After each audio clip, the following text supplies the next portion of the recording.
Пайғамбарға салауат айту деген не? Біздің салауат айтуымызға пайғамбарымыз мұқтаж ба? Салауат сөзі араб тілінде береке, құрмет көрсету, тілек сияқты мағыналарды білдіреді. Ал діни терминде болса, салауаттың айтушыға байланысты мағыналары да өзгеріп отырады. Ахзаб сүресінде сөзсіз Алла тағала және оның періштелері әрдайым пайғамбарға салауат етеді. Иман еткендер! Сендер де оған, Мұхаммедке, салауат айтып, жан дүниелеріңмен сәлем жолдыңдар. Делінеді. Жоғарыдағы аятта білдірілгендей, пайғамбарымызға тек адамдар ғана емес, Алла тағаланың өзі де және оның періштелері де салауат етеді. Сондықтан салауат Алла тағаладан болған жағдайда рахым ету, дәрежесін көтеріп, мерейін үстем ету, берекеге кенелту мағыналарын білдіреді.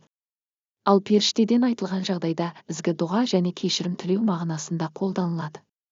Ал мұсылман үмбетінің салауат айтуы ардақты пайғамбарымыздың Алла тағаланың ерекше рахымына бөленіп, асқақ дәрежесінің одан әрі биіктеп, мерейінің үстем болуын тілеуі болмақ.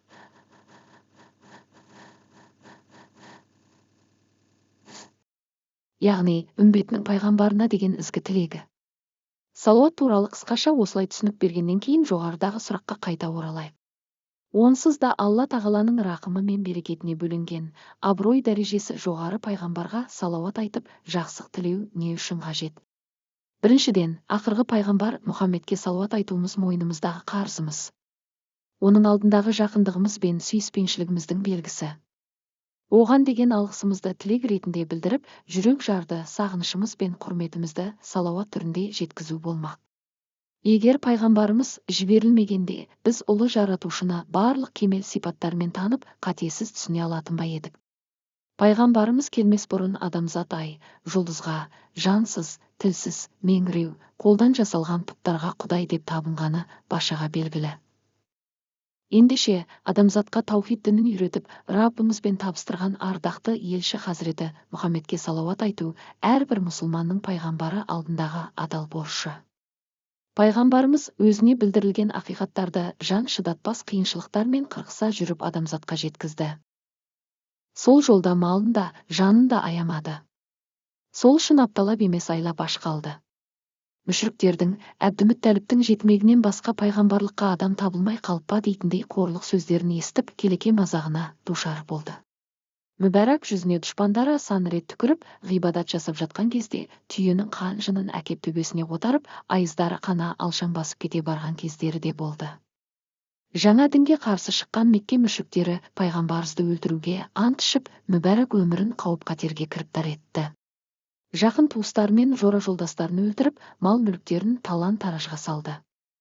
Бірақ хақ діннің адамзатқа жетуі үшін пайғамбарымыз осының бәріне мойымай шыдады. Пайғамбарымыз бұл жан түршігерлік қиыншылықтарға қияметке дейін келіп кетер, жалпы адамзаттың бақыты үшін душар болды.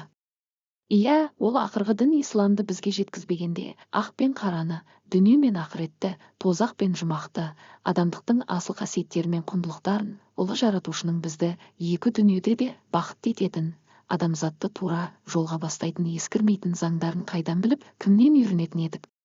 Осының бәрін бізге тұнық күйінде үйреткен Хазіреті Мұхаммедке салауат айту біздің оған деген шексіз алғысымыз бен сүйіспеншілігіміздің рәмізі. Салауат сан ғасырлар бойы жалғасып келген әрбір үмбетінің пайғамбарым. Мен де сенің үмбетіңмін деп көкірек кере қуаныштан жар салуының көрінісі. Салауат сан ғасырда артқа тастаса да, үмбетінің пайғамбарына деген түгесілмес сағыныш сазының әуені. Салауат үмбетінің оған бір қадам болса да, өзін жақын сезінуінің шарасы болса керек. Екіншіден, үмбетінің әрбір істеген жақсылығының сауабы пайғамбарымыздың да амал дәптеріне жазылып отырады. Сол себепті оның Махмуд мақамы биіктеген сайын биіктеп, ақыретте көптеген үмбетіне шапағат ете алатын болады. Салауат арқылы пайғамбарға Алла тағаладан береке, рахым тілеп, асқақ дәрежесінің одан сайын биікке көтеріліп, мейірімінің үстем етілуін сұрау, оның ақыретте шапағатына кенелуімізге себеп болады. Үмбеті оған салауат айтқан сайын оның биіктегі дәрежесі одан әрі асқақтап, шапағат ету ауқымы кеңейе түседі. Хақ елшісі Мұхаммед хадисте, қиямет күні адамдардың маған ең жақыны, мына дүниеде маған көп салауат айтқан адам деген.